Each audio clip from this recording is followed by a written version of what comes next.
The shuttle descended through thick clouds toward the SAR Prime. Mira Chen sat alone in the passenger cabin, her small bag resting on the seat beside her. Through the window, she could see the massive complex of the Galactic Military Academy spreading across the valley below. Towers of white stone rose toward the sky. Training fields stretched for kilometers in every direction. Ships of 100 different designs filled the landing platforms. She was 17 years old, and she was about to become the first human cadet at this academy in 40 years. The shuttle touched down with a gentle bump. Mira gathered her bag and walked toward the exit. The door opened and hot air rushed in, carrying strange smells she did not recognize. She stepped out onto the platform and looked around. Cadets of every shape and size moved across the landing area. Some had scales, some had fur, some had skin in colors she had never imagined. They walked on 2 legs, 4 legs, 6 legs, or floated above the ground entirely. Most of them were larger than her. All of them ignored her completely. A tall figure approached. It had gray skin and 4 arms, and it wore the uniform of an academy instructor. Its eyes were small and dark, set deep in a face that showed no expression. Human, it said. The word was not a greeting. It was a statement of fact, spoken with clear distaste. You are assigned to Barracks 7. Follow the markers on the ground. Report to the quartermaster for your equipment. Do not be late for evening formation. The instructor turned and walked away without another word. Mira watched it go. She had expected this. Earth's diplomatic corps had prepared her for months before her departure. They had shown her recordings of how aliens spoke about humans. They had explained the political situation in careful detail. Humanity was new to the galactic community. Their species had only developed faster than light travel 200 years ago. To civilizations that had traveled the stars for thousands of years, humans were children playing at being adults. She followed the glowing markers set into the ground. They led her through crowded walkways and across wide plazas. Everywhere she went, conversations stopped as beings turned to look at her. Some pointed, some laughed. Most simply stared with expressions she could not read. The quartermaster's office was a large building near the edge of the main campus. Inside, a being that looked like a giant insect sat behind a counter covered in equipment. It had 6 legs and 2 arms, and its eyes reflected light like polished metal. Name and species, it said without looking up. Mira Chen, human. The quartermaster's head lifted. Those metallic eyes studied her for a long moment. Then it made a sound that might have been a laugh. Human, it repeated. I thought your kind had learned its lesson last time. Mira said nothing. She simply waited. The quartermaster eventually pushed a pile of equipment across the counter. A uniform, boots, a data pad, basic supplies. Everything was standard issue, but she noticed that the uniform was sized for a being much larger than her. The boots would never fit. Is there a problem? The quartermaster asked. There was challenge in its voice. No problem, Mira said. She gathered the equipment and left. Barracks 7 was a long building on the northern edge of campus. It housed cadets from a dozen different species, each assigned to small rooms along a central corridor. Mira found her room at the far end of the building. It was the smallest room in the barracks, barely large enough for a bed and a storage locker. The window looked out at a waste processing facility. She did not complain. She unpacked her bag, stored her equipment, and began modifying her uniform to fit her smaller frame. Her hands worked quickly and precisely. She had learned to sew as a child, and the skill served her well now. Evening formation was held in the courtyard between the barracks buildings. Hundreds of cadets stood in neat rows, organized by species and rank. Mira found her place at the end of her barracks line.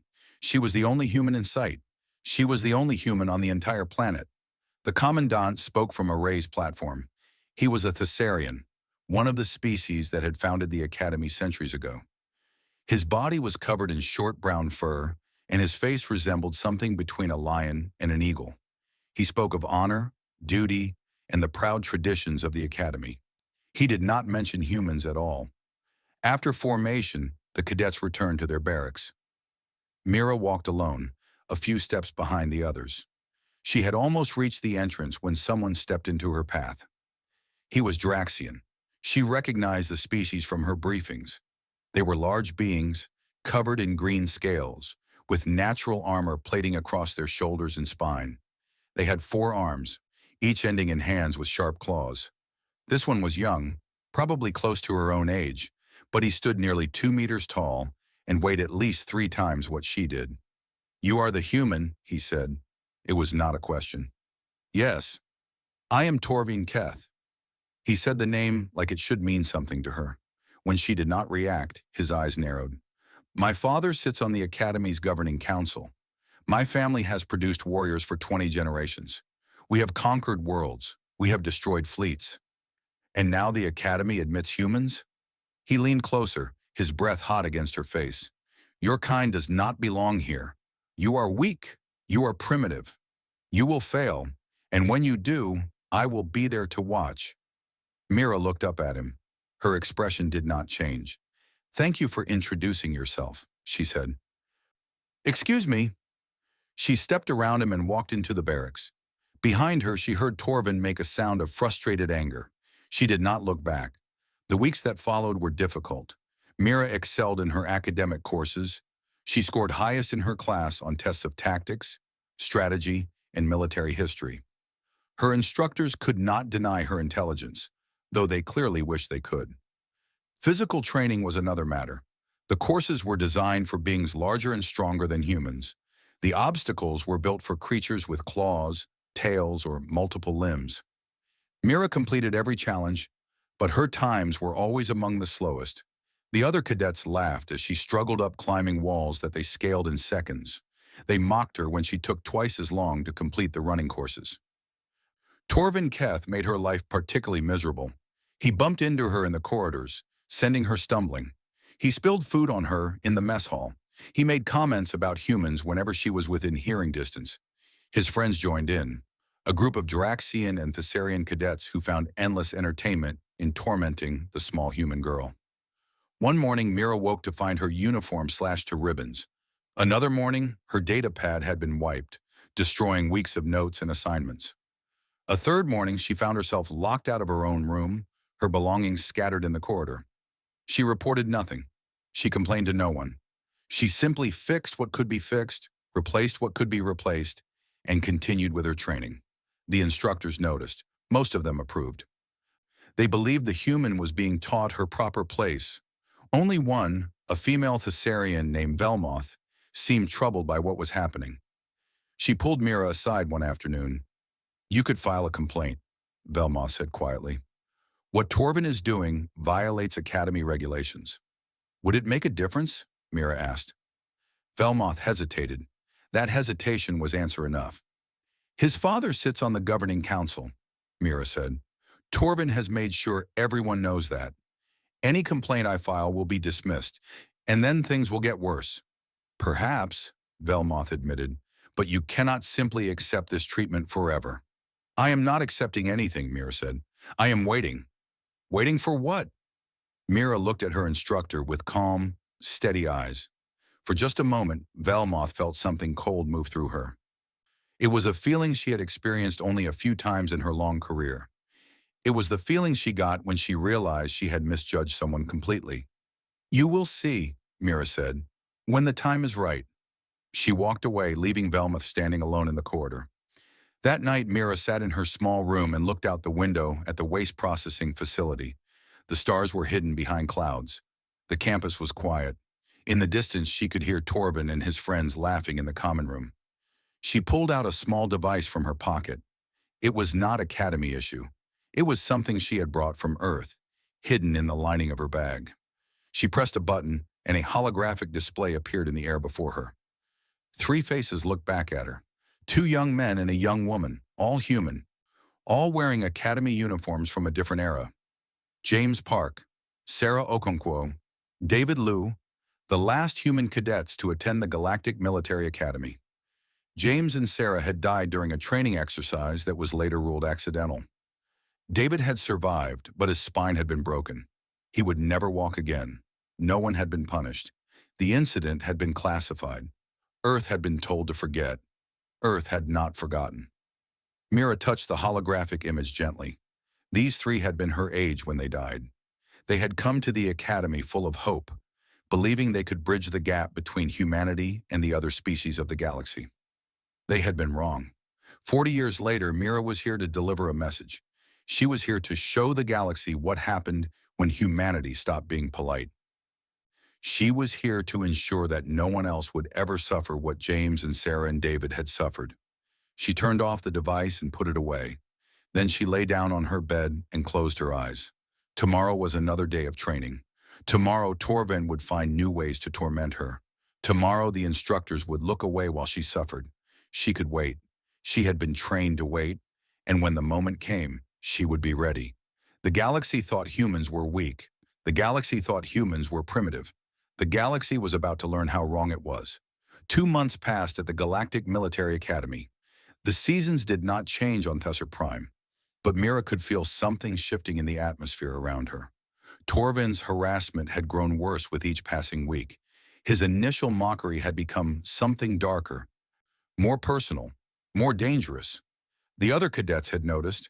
Some of them felt uncomfortable watching what was happening. A few had even tried to speak up, but one look from Torvin silenced them. His family's power reached far beyond the academy walls. No one wanted to become his enemy. Mira continued her routine without change. She attended classes. She completed her training. She ate her meals alone in the corner of the mess hall. She never complained, never cried, never showed any sign that the constant abuse affected her at all. This only made Torvin angrier. One afternoon, he cornered her in an empty corridor. His forearms pressed against the walls on either side of her, trapping her in place. His friend stood behind him, watching with eager eyes. "You think you are strong," Torvin said. His voice was low and dangerous. "You think your silence makes you brave, but I see what you really are. You are a coward. You are afraid to fight because you know you would lose." Mira looked up at him. Her face showed nothing. "I am not afraid," she said quietly. "Then prove it." Torvin stepped back and straightened to his full height. "I challenge you to formal combat in the sparring hall. Tomorrow at evening formation. According to the old traditions, a challenge that cannot be refused without expulsion." The old traditions. Mira knew what he meant. The academy had rules about combat challenges that dated back centuries. They were meant to resolve disputes between cadets in controlled conditions.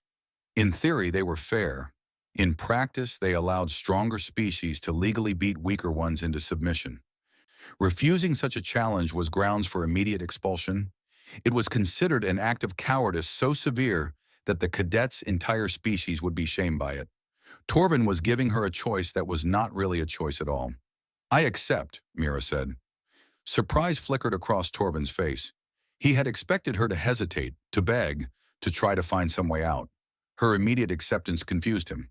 "Good," he said after a moment. "Tomorrow then, the whole academy will watch me put you in your proper place." He walked away with his friends. Mira stood alone in the corridor for a long moment. Then she returned to her room and began to prepare. News of the challenge spread through the academy like fire. By morning, everyone knew. The human girl had accepted a formal combat challenge from Torvin Keth.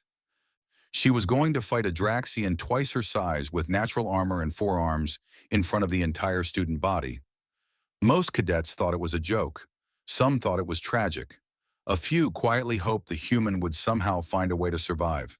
The sparring hall was packed by evening formation. Cadets filled the seats that rose in tiers around the central fighting platform. Instructors stood along the walls, watching with professional interest. Even the commandant had come, taking a seat in the elevated observation box normally reserved for visiting dignitaries. Mira entered through the eastern door. She wore the standard fighting uniform, simple pants and a sleeveless shirt that left her arms bare. Her feet were wrapped in training bandages. She carried no weapons. Neither would Torvin. This was hand-to-hand combat, decided by skill and strength alone. The room fell silent as she walked to the platform and climbed the steps. She stood at her designated position and waited. Torvin entered through the western door. He was massive, his green scales gleaming under the harsh lights. His 4 arms flexed as he walked, showing muscles built through years of combat training. His claws had been trimmed to regulation length, but they were still sharp enough to tear flesh. He climbed onto the platform and took his position across from Mira. The distance between them was perhaps 10 meters. In a few moments, it would become a battlefield. Instructor Velkoth stepped onto the platform. He was a senior combat trainer, a Thessarian male with scars across his face from decades of fighting. He looked at both combatants with cold eyes. "This is a formal challenge under the old traditions," he announced. His voice echoed through the hall. "Combat will continue until one party yields, is rendered unable to continue, or until I call an end to the match. Lethal force is forbidden. All other techniques are permitted." He paused, looking at Mira with something that might have been pity. "Do you wish to yield before we begin?" "No," Mira said. Velkoth shrugged. "Then let the challenge begin." He stepped back to the edge of the platform. A tone sounded through the hall. The fight had started. Torvin did not waste time. He charged forward, all four arms raised for a devastating combination attack. His species was known for overwhelming opponents with rapid strikes from multiple directions. Few beings could defend against such an assault. Mira moved. She slipped to the right, avoiding his first strike by centimeters. His second arm swept through the air where her head had been a heartbeat earlier. The third arm reached for her torso, but she was already spinning away, her body flowing like water around his attacks. Torvin stumbled, carried forward by his own momentum. He caught himself and turned, eyes wide with surprise. The human had dodged 4 simultaneous strikes with what looked like minimal effort. The crowd murmured. This was not what they had expected. Torvin attacked again, more cautiously this time. He used combinations he had practiced for years, patterns designed to trap opponents no matter which way they moved. Mira avoided each one. She ducked under sweeping blows. She stepped around lunging grabs.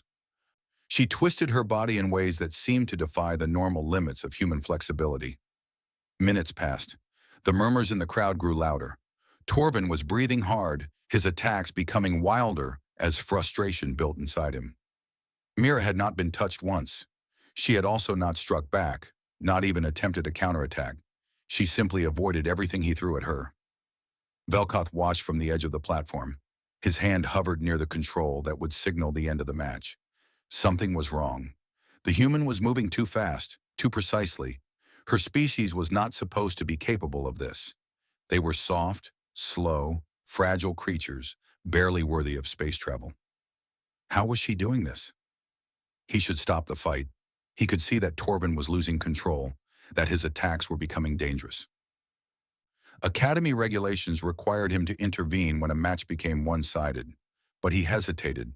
Part of him wanted to see Torvin finally land a blow. Part of him wanted to watch the human fall, to see her put in her proper place. His prejudice warred with his duty, and for critical moments, prejudice won. Torvin screamed in rage and threw himself at Mira with everything he had. His arms blurred with speed as he struck from every direction at once. It was an attack that would have killed most opponents. It was the kind of assault that left no room for escape. One of his fists connected. It caught Mira on her left arm with enough force to shatter stone. The impact echoed through the silent hall. Mira staggered. She did not fall. And then she looked at her arm where the blow had landed. Her sleeve was torn. Her skin was visible beneath. Her skin was unbroken. Torvin stared. The crowd stared. Velkoth stared. That blow had been struck with the full power of a Draxian warrior. It should have pulverized bone. It should have rendered her arm useless. Instead, there was not even a bruise. Mira raised her head and looked at Torvin. Something changed in her eyes. Something cold and terrible and patient finally allowed itself to be seen. "My turn," she said. She moved. There was no other word for it. One moment she was standing 3 meters away. The next moment she was inside Torvin's guard, her hand already striking toward his first shoulder. The blow was precise. It hit a specific point on the nerve cluster that controlled his upper right arm. The arm went limp instantly, falling to his side like dead weight. Before Torvin could react, she struck again. Upper left arm. Same result. He tried to grab her with his lower arms. She was already gone, circling behind him, striking twice more in the space between heartbeats. His lower arms dropped. All 4 of his limbs hung useless at his sides. The crowd was screaming now. Some were shouting for Velkoth to stop the fight. Others were simply screaming in shock. No one could believe what they were seeing. Torvin turned, trying to face his opponent, but Mira was faster. A kick to the back of his knee dropped him to one leg. A palm strike to his chest knocked him backward. He crashed onto the platform with a sound like thunder. All four arms sprawled uselessly around him. Mira stood over him. She was not even breathing hard. Velkoth finally moved. He stepped forward, his hand reaching for the control that would end the match. But Mira spoke first, and her voice carried to every corner of the hall. "Instructor," she said, "you should have stopped this fight 5 minutes ago. You chose not to. Everyone saw." Velkoth froze. His eyes met hers, and in that moment, he understood that he had made a terrible mistake. Whatever happened next, he was already destroyed. "My people did not send me here to make friends," Mira continued. She turned slowly, letting her words reach every cadet, every instructor, every being in the hall. Earth remembers what happened to the last human cadets at this academy. 3 students, 40 years ago. 2 died during a training accident that was no accident. 1 survived with a broken spine. He never walked again. The silence was absolute. Even the air seemed to have stopped moving. "No one was punished," Mira said. "The incident was classified. Earth was told to forget." She paused. "We did not forget. We spent 40 years preparing. And then we sent me." She looked down at Torvin, who was struggling to make his arms respond. They would not. She had damaged the nerve clusters with surgical precision. He would recover in a few hours, but for now he was helpless. "I was chosen because I could survive whatever you threw at me," Mira said. "I was chosen because I could show you what humans become when we stop being polite." She stepped back from Torvin's fallen body. The fight was over. She had won. But as she looked around at the shocked faces staring down at her, she knew that the real battle was just beginning. Earth had sent a message. Now the galaxy would have to decide how to respond. The silence in the sparring hall lasted for what felt like hours. Then slowly, sound began to return. Whispers at first, then louder voices, then a chaos of shouting and confusion that filled the massive space like a storm. Mira stood alone on the platform. Torvin still lay at her feet, his 4 arms twitching as the nerve damage slowly began to heal. Around the edges of the hall, instructors were shouting orders. Cadets were being pushed back into their seats. Security personnel were rushing toward the platform. Commandant Thesser raised one hand, and the hall fell silent again. His authority was absolute within these walls. When he spoke, everyone listened. "Human," he said. His voice was calm, but there was something dangerous underneath it. "You will explain yourself." Mira looked up at him. She showed no fear. "I have nothing to explain," she said. "I accepted a formal challenge under the old traditions. I won. Everything I did was within the rules." "You made accusations," the commandant said.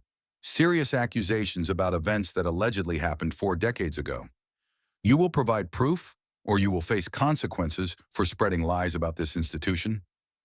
Mira reached into the pocket of her fighting uniform. Several security personnel raised their weapons, but she moved slowly, deliberately. She pulled out a small device, no larger than her thumb, and held it up for everyone to see. "This is a recording device," she said. "It has been active since the day I arrived. Every word spoken to me, every act of harassment, every moment of abuse that your instructors chose to ignore, all of it has been transmitted back to Earth in real time."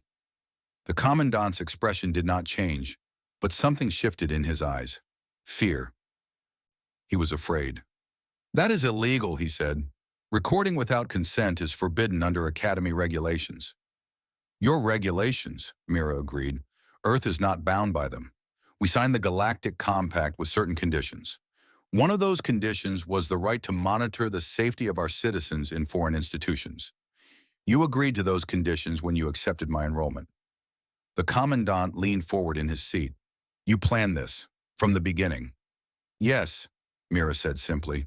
"We planned this. For 40 years, we planned this." She pressed a button on the device. A holographic display appeared in the air above the platform, large enough for everyone in the hall to see. It showed 3 faces, 2 young men and a young woman, all wearing academy uniforms from a different era. "James Park," Mira said. "Sarah Okonkwo, David Liu, the last human cadets to attend this academy." James and Sarah died during a training exercise 40 years ago. The official report said it was an accident. The report was a lie. The holographic display changed. Now it showed documents, medical records, witness statements that had been buried for decades. The crowd watched in stunned silence as the truth unfolded before them. They were targeted from their first day, Mira continued. Harassed, attacked. Their equipment was sabotaged. Their instructors looked the other way. Does this sound familiar? She did not wait for an answer. The training exercise that killed James and Sarah was rigged. Their safety equipment had been disabled. The beings responsible were identified, but they were never punished. Their families had power. Their species had influence. Humans were new to the galactic community. We were told to accept what had happened and move on. The display changed again. Now it showed David Liu, much older, sitting in a wheelchair. His face was lined with age and pain, but his eyes were still sharp. David survived, Mira said. His spine was broken during the same exercise. He spent the next 40 years fighting for justice that never came. He is the one who recruited me. He is the one who trained me. Everything I am, everything I can do, I owe to him. The image of David Liu spoke. His voice was clear and strong despite his age. I watched my friends die, he said. I spent 4 decades in this chair, knowing that their killers lived free, knowing that this academy continued to produce officers who believed some species were worth more than others. I could not change what happened to us, but I could make sure it never happened again. The recording ended. The holographic display faded. Mira stood alone on the platform, the device still in her hand. Earth did not forget, she said. We spent 40 years building our strength. We developed technologies that your species have never seen. We trained soldiers who can do things your warriors cannot imagine. And we waited for the right moment to show you what we had become. She looked down at Torvon. He had managed to sit up, but his arms still hung limp at his sides. His face was twisted with pain and humiliation. I could have killed him, Mira said. Every strike I landed was chosen to disable, not destroy. The nerve clusters I targeted will heal within hours. He will have full use of his arms by tomorrow. She paused. The beings who killed my predecessors did not show such mercy. Neither did the institution that protected them. The commandant rose from his seat. His face had gone pale beneath his fur. He understood now what was happening. This was not just about one human cadet proving herself. This was a diplomatic incident of the highest magnitude. Earth had been planning this confrontation for decades. Every detail had been calculated. Every outcome had been anticipated. What do you want? He asked. The question was barely a whisper, but it carried through the silent hall. Justice, Mira said, for James and Sarah and David, for every being who has been abused by this institution while its leaders looked away. You built this academy on principles of honor and duty. You taught generations of officers that strength should protect the weak. Then you allowed the strong to prey on the vulnerable whenever it suited you. She turned to face the assembled cadets. Hundreds of eyes looked back at her. Some showed fear, some showed anger, and some, she noticed, showed something else. Hope, recognition, understanding. I know I am not the only one who has suffered here, Mira said. I know that humans are not the only species that has been targeted. Some of you have experienced the same treatment I received. Some of you have watched it happen to others and felt powerless to stop it. She raised her voice. That ends today. Not because Earth demands it. Not because of politics or treaties or threats. It ends because it is wrong. It has always been wrong. And anyone who truly believes in the values this academy claims to represent should be willing to stand up and say so. For a long moment, nothing happened.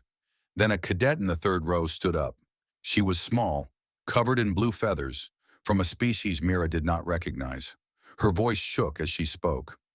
2 years ago, she said, a group of cadets attacked me in the training hall. They said my species was too weak to be warriors. The instructors said I must have provoked them.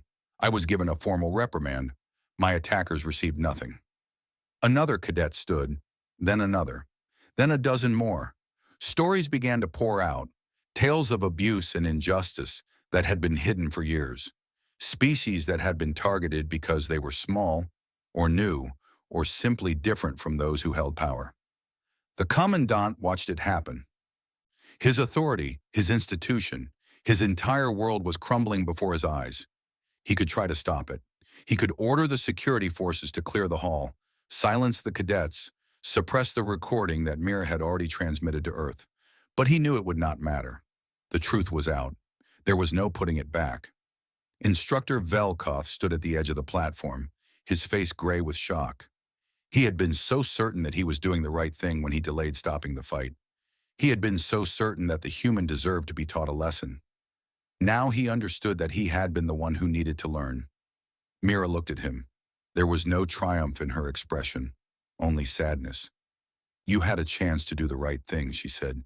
"You chose not to. That choice will follow you for the rest of your life." She stepped down from the platform and walked toward the eastern door. The crowd parted before her. No one tried to stop her. No one knew what to say. At the door, she paused and looked back one final time. "My name is Mira Chen," she said. "I am a human, and I am not going anywhere." She walked out into the night, leaving chaos behind her. In the hall, cadets continued to stand and share their stories. The commandant was surrounded by officers demanding answers. Torvin Keth sat alone on the platform, his arms finally beginning to respond, staring at the floor with eyes that saw nothing. The Academy would never be the same. Earth had sent its message. Now the galaxy would have to decide whether to listen.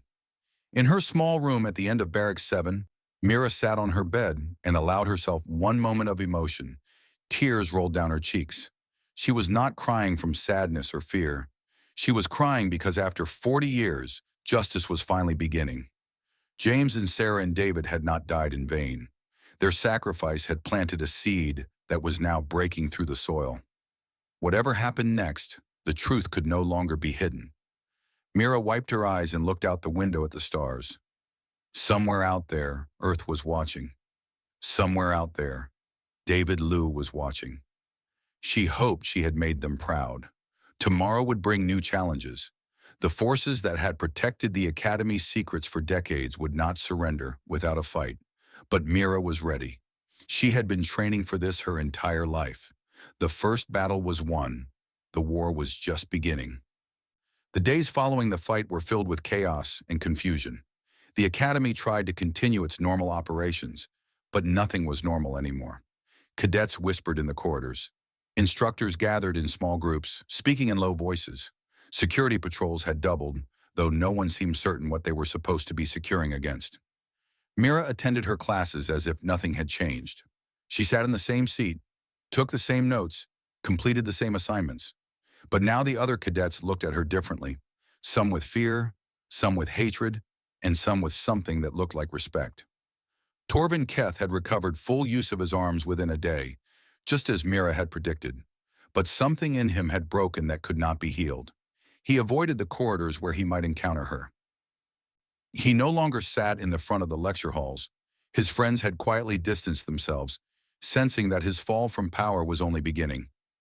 3 days after the fight, his father arrived. Elder Keth was a massive Draxian, even larger than his son. His scales were darker, hardened by decades of military service. Medals covered his chest. His presence commanded attention wherever he went. He had traveled across 3 star systems to address this insult to his family's honor. He demanded an immediate meeting with the commandant. He demanded that Mira be expelled, arrested, and handed over to Draxian authorities for trial. He demanded that Earth be censured for its interference in Academy affairs. His demands echoed through the administrative building like thunder. The commandant listened. Then he showed Elder Keth the recordings. Not just Mira's recordings, but all of them. The evidence that Earth had transmitted to every major news network in the galaxy. The testimonies of cadets who had come forward after the fight. The medical records from 40 years ago that proved the deaths of James Park and Sarah Okonkwo were not accidents. And then he showed Elder Keth something else. A financial investigation that traced payments from the Keth family to Academy officials over the past 2 decades. Money exchanged for favorable treatment. Money exchanged for overlooking incidents. Money exchanged for silence. Elder Keth's demands stopped. His face, so proud in fierce moments before, went pale. "This is fabrication," he said, but his voice lacked conviction. "The Galactic Banking Authority has verified every transaction," the commandant replied. This evidence has already been sent to the Oversight Committee. It will be public within the week. The Keth family's political power, built over generations, collapsed in a matter of hours. Elder Keth resigned from the governing council. Criminal investigations were opened. Assets were frozen. By the time he left Thesser Prime, he was no longer one of the most powerful beings in the sector. He was simply another corrupt official whose crimes had finally caught up with him. Torvin withdrew from the academy that same day. He did not say goodbye to anyone. He simply packed his belongings and boarded a shuttle for home. Mira watched from her window as the shuttle lifted off and disappeared into the clouds. She felt no satisfaction. Torvin had been a symptom, not the disease. Destroying him changed nothing if the system that created him remained intact. The real battle was being fought in meeting rooms and communication channels across the galaxy. Earth's diplomatic corps had been preparing for this moment for decades. They had evidence of similar incidents at dozens of institutions throughout the Galactic Compact. They had recordings of conversations between high-ranking officials discussing how to handle problematic species. They had proof that the systems, supposedly designed to protect all members of the Compact, had been corrupted from the beginning. Earth was not demanding war. They were not threatening secession. They were simply presenting the truth and asking a single question. Would the galaxy choose to change, or would it continue to pretend that nothing was wrong? The response was mixed. Some species rallied to Earth's cause. They were the smaller civilizations, the ones who had joined the Compact recently, the ones who had experienced the same treatment that humans had. They saw in Earth's stand a chance to finally be heard. Other species reacted with anger and defensiveness. They accused Earth of destabilizing the galactic order. They claimed the evidence was exaggerated or fabricated. They insisted that a few isolated incidents did not justify questioning centuries of tradition, and some simply watched, waiting to see which way the balance would tip before committing themselves. At the Academy, change came slowly but steadily. Instructor Velkoth was removed from his position and faced a tribunal for his actions during the fight. His career was over. His reputation was destroyed. He would spend the rest of his days knowing that his moment of prejudice had contributed to the downfall of an institution he had served for decades. New instructors were brought in, selected for their commitment to fair treatment of all species. Training protocols were reviewed and revised. The old traditions that had allowed formal combat challenges to be used as tools of harassment were abolished. But the most important changes happened among the cadets themselves. They began to talk to each other, not just within their own species, but across the divisions that had always separated them. The blue-feathered cadet who had spoken up after the fight became a leader among those who wanted reform. Others joined her. They formed study groups and training partnerships that crossed species lines.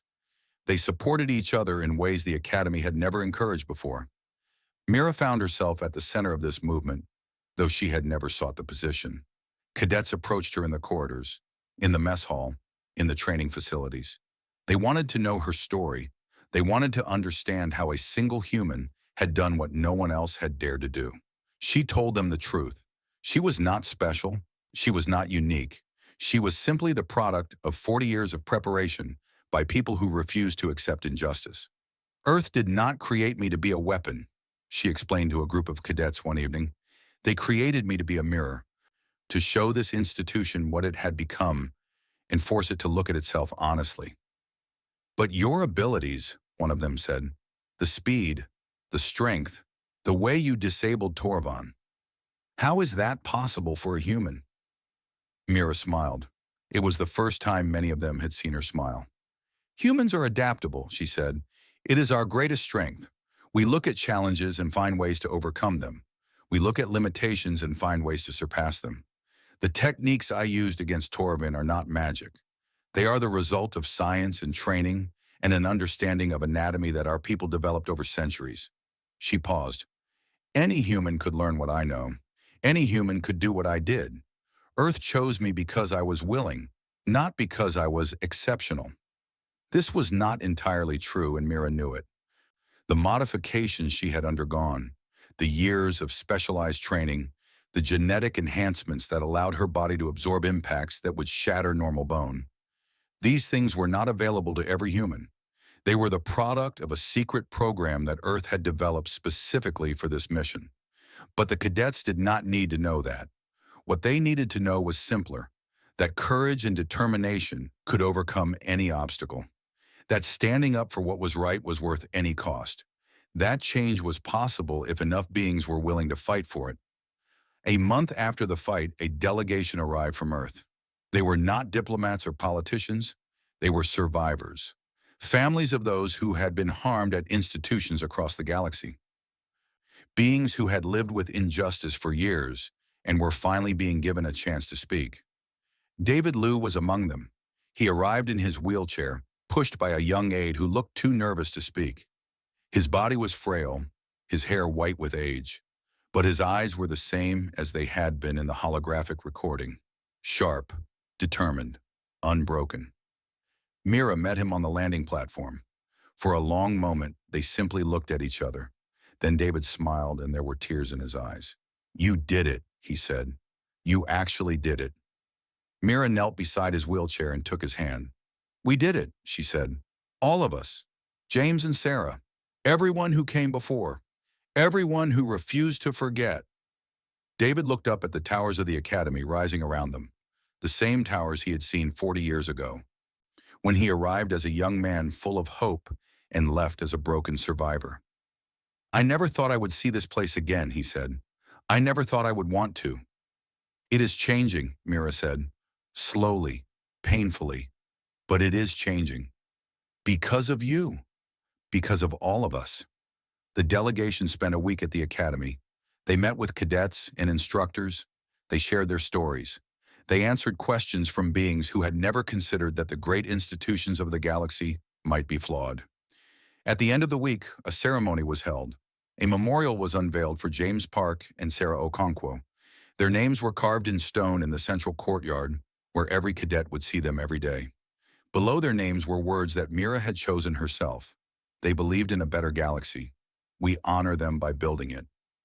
David Liu watched the ceremony from his wheelchair, tears streaming down his face. 40 years. 40 years of fighting, of hoping, of refusing to give up. And finally, their sacrifice had been recognized. Mira stood beside him. She took his hand and squeezed it gently. "This is not the end," she said. "This is just the beginning." David nodded. "I know, but at least now I know it was worth it. All of it. Every day in this chair, every moment of pain, it was worth it to see this day." The ceremony ended. The delegation departed. Life at the academy continued. But something fundamental had shifted. The old ways were not gone, but they were weakened. The old prejudices still existed, but they could no longer hide in the shadows. Change had come to Thesser Prime, and Mira Chen was going to make sure it stayed. 3 years passed. Mira Chen sat in the office that had once belonged to the commandant, reading reports on her datapad. The room was simpler now, stripped of the ornate decorations that had marked the previous administration. A single photograph hung on the wall behind her desk. It showed 3 smiling faces: James Park, Sarah Okonkwo, and David Liu, taken during their first week at the academy, before everything had gone wrong. David had passed away the previous year. He died peacefully, surrounded by friends and family, knowing that his life's work had finally borne fruit. Mira had been there at the end, holding his hand as he slipped away. His last words to her were simple: "Keep going. Do not let them forget." She had kept that promise. The academy was unrecognizable from the institution she had entered 4 years ago. The old governing council had been dissolved, replaced by a diverse body that included representatives from dozens of species. Training protocols had been completely redesigned. The formal combat challenges that had been used as tools of oppression for centuries had been abolished entirely. More importantly, the culture had changed. Cadets from different species trained together, studied together, lived together. The old hierarchies based on size and strength and historical prestige had been dismantled. Merit and character were now the measures of a cadet's worth. It had not been easy. There were those who resisted every step of the way. Former instructors who believed the old ways were better. Families of powerful species who resented their loss of privilege. Politicians who saw the reforms as a threat to their authority. But for every enemy, there were 10 allies.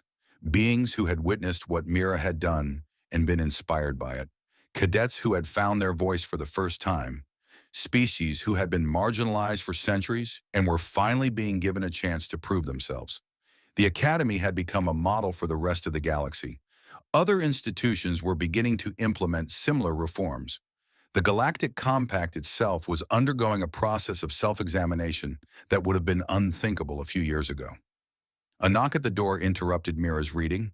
She looked up to see a young cadet standing in the doorway. She was small, covered in blue feathers, her eyes bright with nervous energy. Kira Vel, the same cadet who had stood up after the fight and shared her own story of abuse. In the years since, she had become one of the Academy's most promising students. Her scores in tactics and leadership were among the highest ever recorded. She had been chosen to lead the first-year orientation program, helping new cadets adjust to life at the Academy. Commandant Chen, Kira said formally, the new class has arrived. They are assembled in the main hall. Mira smiled. She still was not entirely comfortable with the title. When the new governing council had offered her the position a year ago, her first instinct had been to refuse. She was a soldier, not an administrator. She had come to the Academy to prove a point, not to run the institution. But David had convinced her to accept. Who better to lead the Academy into its new era than the one who had forced it to change? Who better to ensure that the old mistakes were never repeated than someone who had experienced them firsthand? Thank you, Kira, Mira said. I will be there shortly. She set down her data pad and stood. Her uniform was the same as every other officer's at the Academy, simple and functional, without the elaborate decorations that had once marked rank and species. The only addition was a small pin on her collar, a circle containing the symbols of every species that had contributed to the Academy's reformation. A reminder that no single being had achieved this alone. The main hall was packed with new cadets. They came from across the galaxy, representing dozens of species speaking hundreds of languages. Some were large and powerful, some were small and delicate. All of them looked nervous, uncertain, wondering what this new chapter of their lives would bring. Mira walked to the front of the hall and looked out at the assembled faces. So young, so full of potential, so similar to the cadets who had arrived 40 years ago, full of hope before the system had taught them to fear and hate. Welcome to the Galactic Military Academy, she said. Her voice carried easily through the hall, projected by speakers built into the walls. My name is Mira Chen. I am the Academy's commandant. I am also a human. She let that statement hang in the air for a moment. She knew that many of these cadets had grown up hearing stories about humans. Some of those stories painted her species as heroes.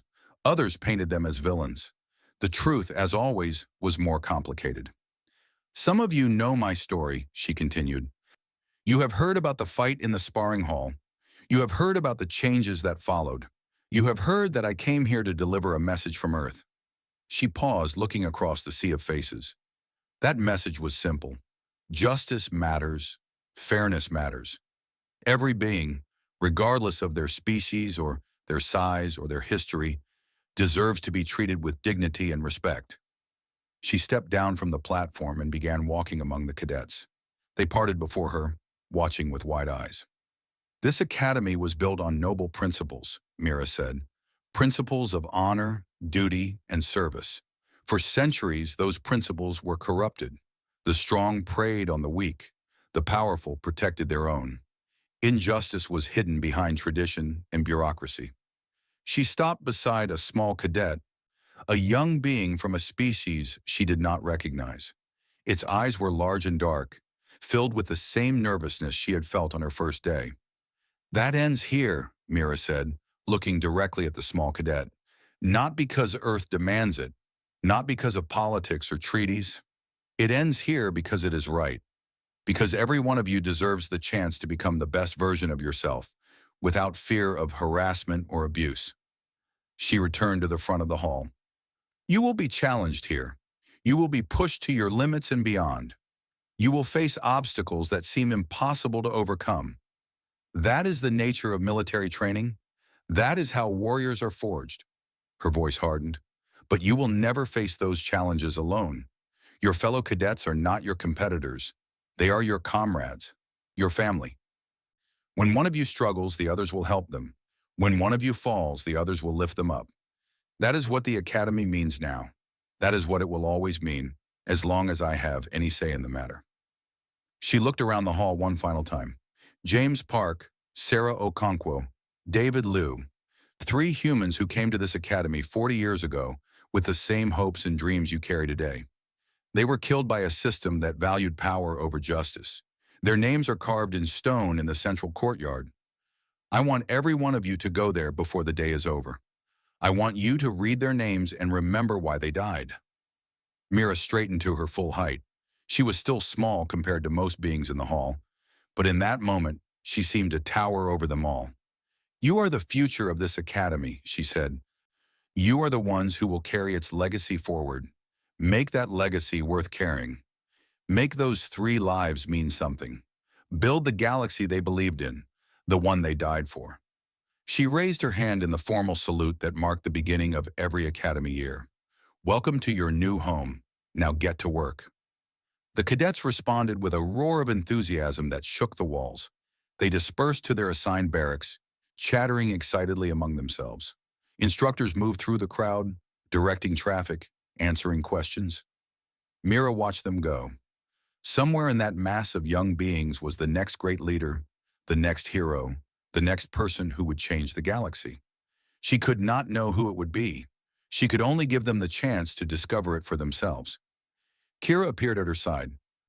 That was a good speech, as she said. It was the truth, Mira replied. That is all I have ever had to offer. They walked together toward the central courtyard, where the memorial stood gleaming in the afternoon sun. Fresh flowers had been placed at its base, left by cadets who had graduated under the new system and returned to pay their respects. Mira stood before the stone and touched the carved names gently. James, Sarah, David. Her friends in a way, though she had never met 2 of them. Her family bound by shared struggle rather than blood. We did it, she whispered. We actually did it. The wind stirred around her, carrying the sounds of the academy. Cadets laughing, instructors shouting, ships landing on distant platforms. The sounds of life, the sounds of change, the sounds of a future that had once seemed impossible. Mira Chen smiled. The war was not over. It would never truly be over. There would always be those who clung to the old ways, who believed that power justified cruelty. But the tide had turned. The galaxy was waking up. And as long as there were beings willing to fight for justice, the light would continue to spread. She turned away from the memorial and walked toward her office. There was work to be done, reports to read, decisions to make, a new generation to guide. Earth had sent her to deliver a message. She had delivered it. Now it was time to help build the world that message had promised. The academy bully had picked on a human girl. The instructor had stopped the fight too late, and the galaxy would never be the same.